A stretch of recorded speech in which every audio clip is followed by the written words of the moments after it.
ఎన్నికల ప్రధాన అధికారి సునీల్ అరోరాని కలిసిన అనంతరం ప్రతిపక్ష నేత వైఎస్ జగన్ మీడియాతో మాట్లాడుతున్నారు. ఇప్పుడు ఆ లైవ్ చూద్దాం. రాష్ట్రంలో చంద్రబాబు నాయుడు గారి ప్రభుత్వం ఎంతటి దారుణంగా డెమోక్రసీని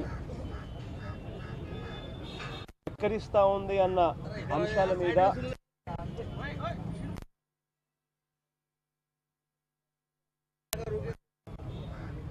తో సహా ఎలక్షన్ కమిషన్ దృష్టికి తీసుకొచ్చాం. మిషనరీని ఎంత దారుణంగా ఉపయోగిస్తా ఉన్నారు అన్న విషయాల మీద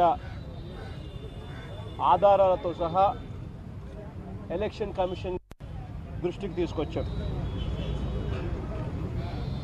ఇందులో ముఖ్యమైన అంశాలు ఏమిటి అంటే మ్యానిపులేషన్ ఆఫ్ ఎలక్టోరల్ రోల్స్. దాదాపుగా 52.67 లక్షల ఓట్లు,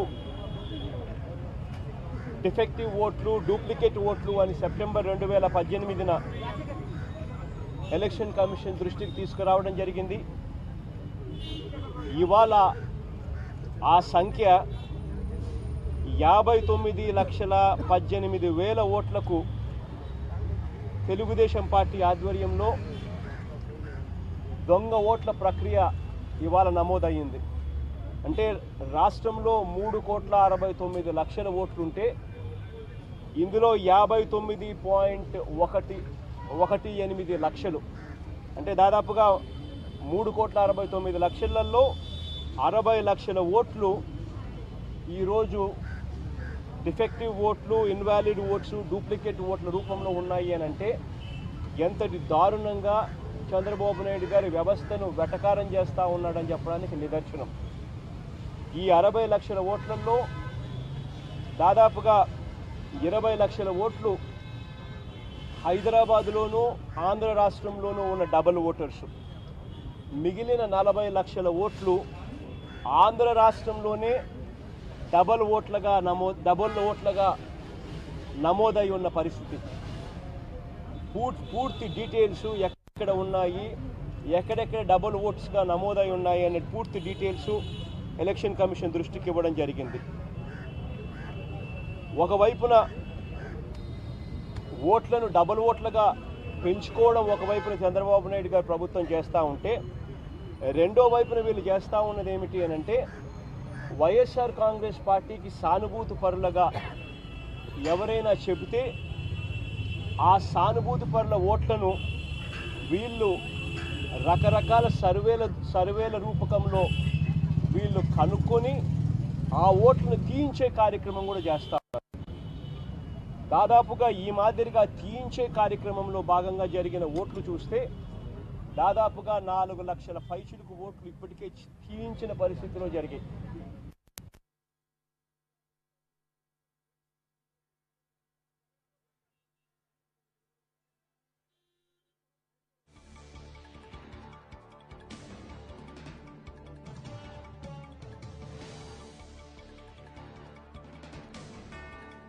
దీనికోసం ఏ రకంగా వాళ్ళు ఒక యాప్ పెట్టుకొని, ఏ రకంగా వాళ్ళు ఐప్యాడ్స్లో వాళ్ళు తీసుకుని యాప్ లోడ్ చేసుకొని, ఏ రకంగా వాళ్ళు పోయి డేటాను కలెక్ట్ చేసుకుని దానికి వెంటనే వాళ్ళ ఆధార్ కార్డుకు, ఐడి కార్డులకు, ఓటర్ కార్డులకు లింక్ చేస్తూ ఏ రకంగా తీస్తున్నారు ఓటర్లను కూడా తెలియజేయడం జరిగింది.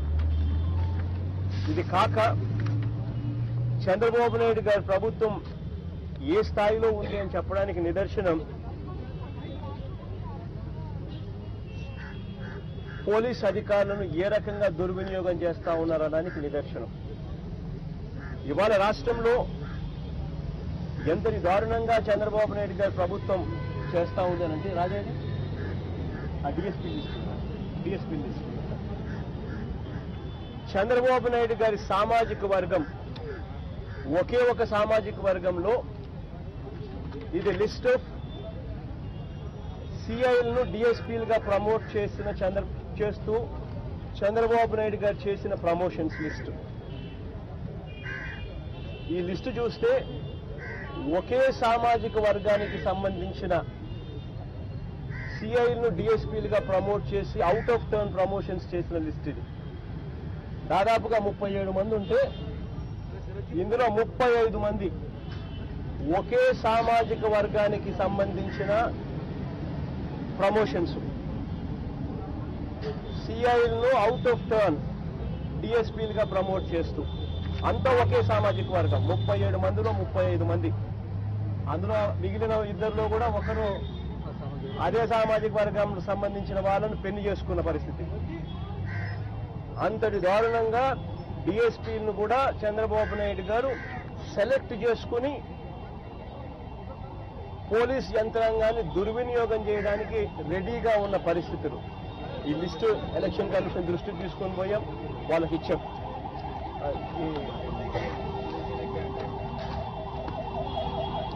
చంద్రబాబు నాయుడు గారి సామాజిక వర్గానికి సంబంధించి డిఐజీ పోస్టింగ్ ఇస్తూ DIG law and order coordination అని చెప్పి ఒక పోస్ట్ క్రియేట్ చేసి, కోఆర్డినేషన్ అనే పోస్ట్ లేదు గతంలో, లా అండ్ ఆర్డర్ లో కూడా కోఆర్డినేషన్ అని చెప్పి ఒక పోస్ట్ క్రియేట్ చేస్తూ ఆ పోస్టుకు సంబంధించి తన సామాజిక వర్గానికి సంబంధించిన అధికారిని డిఐజీగా ఘట్టమనేని శ్రీనివాస్ అనే అధికారిని కూడా చంద్రబాబు నాయుడు గారు రిక్రూట్ చేస్తూ పోస్టింగ్ ఇచ్చిన పేపర్.